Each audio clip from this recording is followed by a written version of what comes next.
नमस्कार, हमारी खास पेशकश चुनावी चौसर में स्वागत है आप सभी का। मैं हूं आपके साथ श्रवण तंबोले। मध्य प्रदेश में विधानसभा की 28 सीटों पर होने वाले उपचुनाव में मुकाबले की तस्वीरें अब करीब करीब साफ हो चुकी है। बीजेपी और कांग्रेस ने तकरीबन हर सीट पर अपने प्रत्याशियों का ऐलान कर दिया है। तो मध्य प्रदेश में विधानसभा की 28 सीटों पर होने वाले उपचुनाव में मुकाबले की तस्वीर अब करीब करीब साफ हो चुकी है। बीजेपी और कांग्रेस ने तकरीबन हर सीट पर अपने प्रत्याशियों का ऐलान कर दिया है। बीजेपी ने सभी 28 सीटों के लिए उम्मीदवारों की घोषणा कर दी है, तो कांग्रेस ने भी 27 उम्मीदवार अपने घोषित कर दिए हैं। केवल 12 सीट पर पार्टी उम्मीदवार का नाम बाकी है। बीजेपी ने ज्योतिरादित्य सिंधिया के साथ आए सभी 22 पूर्व कांग्रेस विधायकों को उनकी सीटों से उम्मीदवार बनाया है। इसके अलावा कांग्रेस विधायक इस्तीफा देकर बीजेपी में आए थे, उन्हें भी टिकट दिया गया है। पार्टी ने सभी 28 प्रत्याशियों के नामों का ऐलान एक बार में किया है। चलिए, तो मध्य प्रदेश में 28 सीटों पर होने वाले उपचुनाव की तस्वीरें अब लगभग साफ हो चुकी है। 28 सीटों पर बीजेपी की ओर से प्रत्याशियों का ऐलान कर दिया गया है, तो वहीं कांग्रेस की ओर से 28 में से 27 सीटों पर प्रत्याशियों का ऐलान हो चुका है। केवल 12 सीट पर अभी भी पेच फंसा हुआ है। अब लगभग जो तस्वीरें हैं वो साफ हो चुकी है। उम्मीदवारों को लेकर सियासी घमासान लगातार यहां पर देखने को मिल रहा है। धुआंधार प्रचार का दौर लगातार जारी है और दोनों ही पार्टियां अपनी अपनी जीत का दावा भी लगातार यहां पर कर रहे हैं। तो बीजेपी ने कल अपने 28 प्रत्याशियों की सूची जारी कर दी गई है। कांग्रेस के 27 प्रत्याशी तय हो चुके हैं। केवल एक सीट पर कांग्रेस की ओर से अभी पेच फंसा हुआ है। बीजेपी ने अपने सभी प्रत्याशियों की सूची एक ही बार में जारी की है। तो मध्य प्रदेश में अब 28 सीटों पर होने वाले उपचुनाव के लिए तस्वीरें लगभग पूरी तरह से साफ है और दोनों ही पार्टी अपनी अपनी जीत का दावा यहां पर कर रहे हैं। प्रचार का दौर लगातार जारी है। जनता को लुभाने की कोशिश यहां पर लगातार की जा रही है। तमाम वादे किए जा रहे हैं।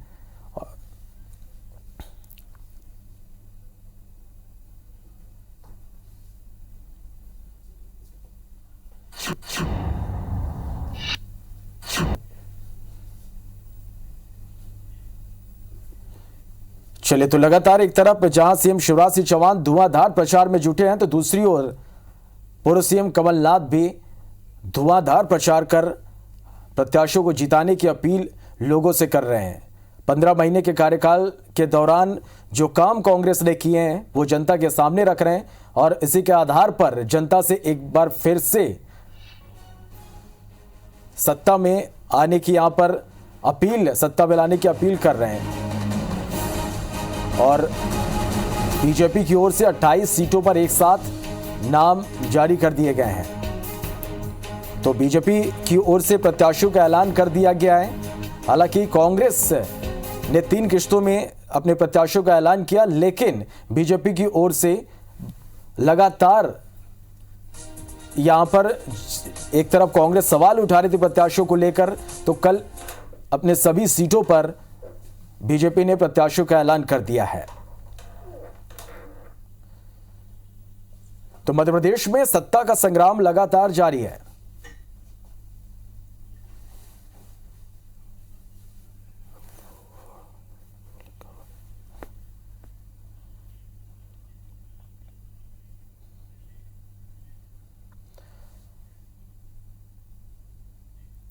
चलिए, तो मध्य प्रदेश में 28 सीटों पर होने वाले उपचुनाव के लिए तस्वीरें लगभग साफ हो चुकी है। बीजेपी की ओर से 27 सीटों के लिए प्रत्याशियों का ऐलान कर दिया गया है, तो कांग्रेस की ओर से 27 सीटों पर अभी फिलहाल प्रत्याशियों का ऐलान हो चुका है। एक सीट पर अभी भी पेच फंसा हुआ है। किस तरह के समीकरण अब इसके बाद बन रहे हैं, यह जानने के लिए हमारे साथ नवीन सिंह भोपाल से हमारे साथ जुड़े हैं, तो नासिर गौरी ग्वालियर से हमारे साथ जुड़े हैं। सबसे पहले नवीन का ही रुख करते हैं, भोपाल चलते हैं। नवीन, 28 सीटों पर होने वाले उपचुनाव के लिए अब लगभग तस्वीरें जो है पूरी तरह से साफ हो चुकी है। किस तरह के समीकरण अब आप देख पा रहे हैं इन सीटों पर?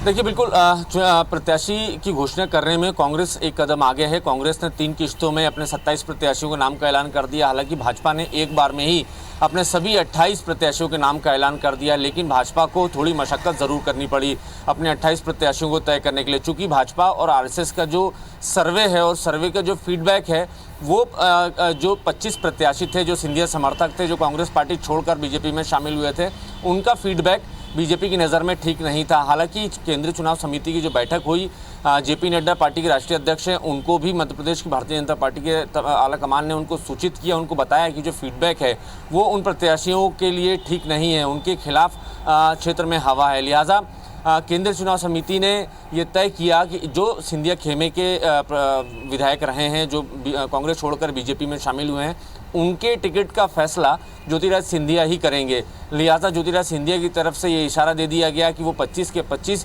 जो पार्टी छोड़कर, कांग्रेस छोड़कर बीजेपी में शामिल हुए हैं, उनको टिकट दिया जाए। इसके अलावा जो बाकी की जो 3 सीटें थी, जौरा, आगर और ब्यावरा, तो जौरा, आगर और ब्यावरा को लेकर भी दावेदारों का एक बड़ा पैनल बीजेपी के सामने था। लिहाजा बीजेपी इसी कश्मकश में थी कि टिकट किसको दे। 3 से 5 दावेदार एक सीट पे सामने आ चुके थे।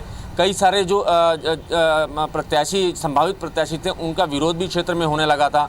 जौरा और ब्यावरा से तमाम बीजेपी के कार्यकर्ता भाजपा मुख्यालय पहुंचे थे, वहां अपना विरोध दर्ज कराया था। उन्होंने कहा था कि नया चेहरा ब्यावरा और जौरा के लिए चाहिए। लिहाजा बीजेपी की तरफ से आश्वासन दिया गया कि आलाकमान को इन्फॉर्म किया जाएगा और आलाकमान जो भी फैसला लेगा पार्टी के अच्छे के लिए होगा। तो अब देखना दिलचस्प होगा श्रवण की किस तरीके से बीजेपी विरोधियों, पार्टी के भीतर के ही जो विरोधी हैं, उनको शांत करती है। महीने भर का तकरीबन 20-22 दिनों का 25 दिनों का वक्त बचा हुआ है। इस 25 दिनों में बीजेपी क्या कमाल करती है, किस तरीके से जो घोषित प्रत्याशी हैं, जो उनके विरोधी हैं, जो दावेदार थे, उनको किस तरीके से शांत करती है। बीजेपी को हालांकि इस बात का डर है कि वो गड़बड़ी कर सकते हैं, वो नुकसान पहुंचा सकते हैं। साथ ही साथ वो तमाम बीजेपी के पुराने और दिग्गज नेता, जो सिंधिया खेमे के नेताओं के आने से जिनका पॉलिटिकल कैरियर तकरीबन ख़त्म सा हो गया है, तो वो भी कुछ गड़बड़ ना करे। तो इसको लेकर भी बीजेपी लगातार इस कोशिश में है कि वक्त रहते उनको मैनेज किया जा सके।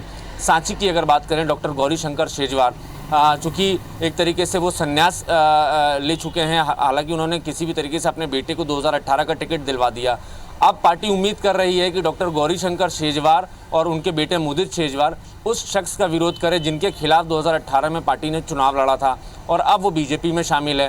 हालांकि अब तक औपचारिक तौर पर विरोध का या किसी गुटबाजी का बयान बीजेपी की तरफ से नहीं आया, लेकिन जो उस क्षेत्र का सर्वे है, उस क्षेत्र का फीडबैक है, वो बीजेपी के लिए ठीक नहीं है। लिहाजा बीजेपी की कोशिश है कि सांची में, हाटपिपलिया में दीपक जोशी भी नाराज़ बताए जा रहे हैं। बार बार दीपक जोशी ने मुख्यमंत्री से मुलाकात की, बीजेपी के आलाकमान से मुलाकात करके अपना पक्ष रखा और ये बताने की कोशिश की कि मनोज चौधरी के आ जाने से सिंधिया खेमे के जो नेता हैं, उनको टिकट मिल जाने की वजह से दीपक जोशी का पॉलिटिकल कैरियर तकरीबन ख़त्म हो जाएगा। लिहाजा एक बार दीपक जोशी के बारे में भी पार्टी को विचार करना चाहिए। तो पार्टी के सामने, बीजेपी के सामने ये बड़ी चुनौती है कि किस तरीके से इन जो नेता हैं, जो बड़े बीजेपी के पुराने नेता हैं, पूर्व मंत्री रहे हैं, इनकी नाराजगी चलिए निश्चित रूप से यहाँ पर नवीन, अब पार्टी के भीतर जो खींचतान मचेगा उसको पार्टी यहाँ पर कंट्रोल करेगी, लेकिन सबसे अब जरूरी यहाँ पर है कि मतदाताओं को अपने पक्ष में करना और चुनाव प्रचार के जरिए मतदाताओं के बीच यहाँ पर पहुंचना। आप हमारे साथ बने रहिएगा। नासिर के पास चलते हैं। नासिर, सबसे महत्वपूर्ण सीटें, ग्वालियर चंबल अंचल की जो सीटें हैं, सबसे महत्वपूर्ण सीटें हैं, अब चूंकि प्रत्याशियों का ऐलान हो चुका है, किस तरह के समीकरण अब इन सीटों पर आप देख पा रहे हैं? देखिए श्रवण, ग्वालियर चंबल अंचल की 16 सीटें बहुत महत्वपूर्ण हैं और इसमें सबसे खास बात यह है कि जो सीटें हैं उसमें से 8 सीटें ऐसी हैं जहां पर दोनों ही दल के नेताओं ने दल बदल किया है। मतलब चाहे वो कांग्रेस के हो चाहे बीजेपी हो। और ग्वालियर पूर्व की बात करें तो जैसा कि 2018 में मुन्नालाल गोयल कांग्रेस के टिकट पर थे, अब बीजेपी के टिकट पर है। वहीं उनका मुकाबला सतीश सिकरवार से था, वो बीजेपी के टिकट पर थे लेकिन अब कांग्रेस की टिकट पर। तो इस तरह का कई सारा माहौल ग्वालियर चंबल अंचल में है और ऐसे में कांग्रेस और बीजेपी दोनों ने इन जो 16 सीटें हैं उसको फतह करने के लिए पूरा एड़ी चोटी का जोर लगा दिया है। और जैसे ही बीजेपी के नामों का अनाउंस हुआ है और कांग्रेस के अधिकांश सभी सीटों पर अनाउंस हो चुके हैं, तो अब चुनावी प्रचार है वो चरम पे पहुंच चुका है और लगातार जिस तरह से बीजेपी के जो नेता हैं लगातार चंबल अंचल के दौरे पे हैं, चाहे ज्योतिरादित्य सिंधिया हो, शिवराज सिंह चौहान हो और केंद्रीय मंत्री नरेंद्र सिंह तोमर हो, सभी लोगों ने डेरा डाला हुआ है। हालांकि 18 और सितंबर को कमलनाथ आए थे और उसके बाद उन्होंने भांडेर में कल परसों सभा की है। तो कांग्रेस थोड़ा सा अभी जनसंपर्क को लेकर यानी कि जो नेताओं के दौरे हैं उसमें थोड़ी सी पिछड़ती हुई नजर आ रही है, लेकिन बीजेपी फुल फॉर्म में है और लगातार वो अपनी जो 16 सीटें हैं उसको जीतने के लिए हर तरह से कोशिश में लगे हैं। मैं आपको ये बताना चाहूँगा श्रवण कि ग्वालियर चंबल अंचल की सीटें जो 16 सीटें हैं बहुत महत्वपूर्ण सीटें हैं, वही तय करेंगी कि मध्य प्रदेश में अगली सरकार किसकी हो। यही वो इलाका है जहाँ से सरकार कांग्रेस की बनाने का काम किया था और यहीं से ही सरकार गिराने का काम भी किया गया था और अब आगे यहीं से तय होगा कि मध्य प्रदेश में अगली सरकार किसकी हो। तो ऐसे में दोनों ही दल हैं, चाहे बीजेपी हो चाहे कांग्रेस हो, दोनों ही दल चुनावी मैदान में कूद पड़े हैं और अपनी अपनी सीटों को जीतने के लिए पुरजोर कोशिश में लगे हुए हैं। लेकिन सबसे खास बात यह है कि यहाँ पर जो दल बदल का मुद्दा जो 16 सीटों पर है वो सबसे अहम मुद्दा है। ऐसे में जो मुद्दे हैं वो कहीं गौण हो गए यानी कि ख़त्म हो गए। तो दल बदल का मुद्दा है उसको लेकर कांग्रेस थोड़ा सा आगे बढ़ रही है। जिस तरह का वो डायलॉग डिलीवरी वोटर्स के पास कर रही है कि जो कांग्रेस ने जिनको आपने कांग्रेस के विधायकों को चुना था वो बिक गए, अपने नेता ज्योतिरादित्य सिंधिया के कहने पर दूसरी खेमे में चले गए यानी कि बीजेपी में चले गए। तो ऐसे लोगों को हराना है, तो इस तरह के लाइन को लेकर कांग्रेस आगे बढ़ रही है। तो ऐसे में देखना होगा कि कांग्रेस इस लाइन पर कितना सफल हो पाती है। तो वहीं बीजेपी कहना है कि चंबल संभाग को विकास के मामले में अछूता रखा गया था, उनके नेता है ज्योतिरादित्य सिंधिया, उनकी बेइज्जती की जा रही थी, लगातार विकास के नाम पर पैसा नहीं दिया जा रहा था। इन सही कार्य कई सारे मुद्दे हैं, उसको लेकर दोनों ही दल आमने सामने हैं और ऐसे में कई मुद्दों को लेकर दोनों ही दल आमने सामने हैं। और ये जो 16 सीटें हैं महत्वपूर्ण ये सीटें, अब हमारे साथ बने रहेंगे और फिर से नवीन के पास चलते हैं। नवीन, अब प्रत्याशियों का ऐलान होने के बाद सबकी निगाहें कहीं ना कहीं अब मैनिफेस्टो पर टिकी है, घोषणा पत्र पर टिकी है। दोनों ही पार्टियों की पूरी ये कोशिश है कि मतदाता उनके पक्ष में है। किस तरह से यहां पर वादे जनता से किए जा रहे हैं, ऐसे कौन कौन से मुद्दे हैं जिनको लेकर दोनों ही पार्टियां जनता के बीच जा रही है, किस तरह की घमासान आप यहां पर देख पा रहे हैं? देखिए, कांग्रेस ने अपना वचन पत्र तकरीबन जारी कर दिया है और इस वचन पत्र के जरिए कांग्रेस ने एक माहौल बनाने की कोशिश की है। कोरोना को लेकर एक बड़ा दावा किया गया है, बड़ी एक वचन दिया गया है वोटर से। मध्य प्रदेश के जो उपचुनाव में 61 लाख वोटर हैं उनसे ये प्रॉमिस किया गया है कांग्रेस की तरफ से कि अगर कोरोना संक्रमित, जब कांग्रेस सत्ता में आती है और उस वक्त अगर किसी कोरोना संक्रमित की मौत होती है तो उसको अनुग्रह राशि दी जाएगी और उसके परिवार को सरकारी नौकरी दी जाएगी संविदा पर। तो ये एक गेम चेंजर के तौर पर कांग्रेस देख रही है। कांग्रेस को लगता है कि पार्टी का प्रदर्शन जो है काफ़ी हद तक घोषणा पत्र पर, वचन पत्र पर निर्भर करेगा, क्योंकि वचन पत्र में न सिर्फ कोरोना बल्कि और भी तमाम चीज़ें, जैसे कर्मचारियों का रुका हुआ जो डीए है, एरियर है, उसको भी तुरंत सत्ता में आने के बाद जारी करने की बात की गई है। अतिथि शिक्षकों को नियमितीकरण का वादा किया गया है। इसके अलावा छत्तीसगढ़ में एक गोधन योजना चलती है मध्य प्रदेश में, उसको लागू करने की कोशिश की गई है, ताकि ये भी दावा किया गया है कि अगर गोधन प्रोजेक्ट अगर मध्य प्रदेश में लागू होता है तो किसान जो है आर्थिक तौर पर आत्मनिर्भर हो सकेगा। तो कुछ ऐसे बड़े वादे कांग्रेस ने अपने वचन पत्र के जरिए किए हैं जो एक गेम चेंजर के तौर पर साबित होगा। वहीं बीजेपी का भी संकल्प पत्र सामने नहीं आया है, हालांकि उस पर काम चल रहा है और ये बताया जा रहा है कि इस बार जो बीजेपी का संकल्प पत्र होगा वो किसानों और बेरोजगारों पर स्पेसिफिक होगा, क्योंकि कोरोना की वजह से मध्य प्रदेश ही नहीं देश भर में बेरोजगारी बढ़ी है और मध्य प्रदेश में लाखों की संख्या में युवा बेरोजगार पंजीकृत हैं। इसके अलावा जो प्रवासी श्रमिक हैं देश के अलग अलग हिस्सों से मध्य प्रदेश में आए हैं, तो मध्य प्रदेश सरकार ने उनको यहीं रुकने और यहीं काम देने का वादा भी किया है। तो मध्य प्रदेश की भारतीय जनता पार्टी का जो संकल्प पत्र होगा उस संकल्प पत्र में खासकर बेरोजगार युवाओं और किसानों पर फोकस होगा।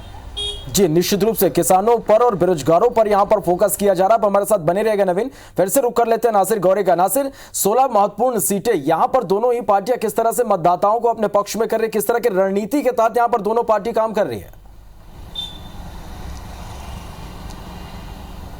देखिए, दोनों ही पार्टियां उन्होंने जो टिकट दिए हैं, यानी बीजेपी के तो पहले से डिसाइडेड थे, लेकिन कांग्रेस ने बहुत सोच समझ कर टिकट दिए और ऐसे में ग्वालियर चंबल अंचल की बात करें तो लगभग 12 सीटें, 16 में से 12 सीटें ऐसी हैं जो जातिगत आधार पर यहाँ पर वोटिंग होती है। यहाँ पर मुद्दों से ज़्यादा जाति बहुत आधार रखती है और इसी के चलते कांग्रेस ने बहुत सोच समझकर यहाँ पर टिकट दिए हैं। लेकिन जो 16 सीटें हैं यहाँ पर दल बदल का मुद्दा है वो सबसे ज़्यादा हावी रहने वाला है। मुद्दों से ज़्यादा दल बदल का मुद्दा हावी होने वाला है। और जैसा कि जिस तरह के जो बीते दिनों में जो घटना हुई थी कि कांग्रेस की चुनी हुई सरकार को 22 विधायकों ने गिराने का काम किया था अपने नेता ज्योतिरादित्य सिंधिया के कहने पर, तो जिस तरह से जो कांग्रेस का जो एक मैसेज है जो लोग हैं वो कन्वे कर रहे हैं कि इन्होंने पैसे लेकर जनमत को बेचने की कोशिश की है। ये चुनाव आम चुनाव नहीं है बल्कि लोकतंत्र को बचाने का एक चुनाव है।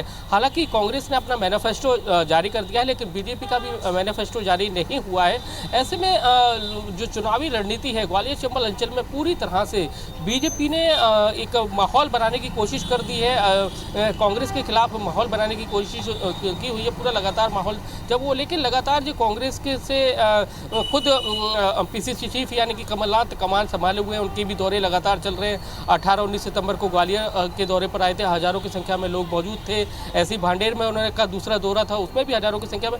तो कांग्रेस और बीजेपी दोनों ही चंबल अंचल की जो 16 सीटें हैं उसको फतह करने के लिए मुद्दों से लेकर दल बदल के जो इशू है उनको उठाने की कोशिश में लगी। साथ ही जो उनकी जो बीती सरकार में जो 15 महीने की सरकार में जो उनके कार्यकाल में जो काम किए गए हैं, सबसे बड़ा मिलावट के शुद्ध के खिलाफ युद्ध वाला जो अभियान है उसको वो लैंडमार्क मान रही है और चंबल अंचल में उसको भुनाने की कोशिश में कर रही है। क्योंकि ये माफियाओं के खिलाफ सबसे बड़ी कार्रवाइयां जो देखने को मिली थी ग्वालियर चंबल संभाग में देखने को मिली थी, उसी को लैंडमार्क मानकर कांग्रेस आगे बढ़ने की कोशिश कर रही है। लेकिन ऐसे में देखना होगा कि उसको कितना फायदा इस चुनाव में होता है। चलिए, तो कितना फायदा इस चुनाव में मिलता है ये तो आने वाला वक्त ही बताएगा। फिलहाल दोनों ही पार्टियों ने यहाँ पर पूरी ताकत लगा दी है। लगातार इन 28 सीटों पर होने वाले उपचुनाव से जुड़े हर एक अपडेट हम आप तक पहुंचाते रहेंगे। फिलहाल के लिए आप दोनों का बहुत बहुत शुक्रिया हमारे साथ जुड़ने के लिए।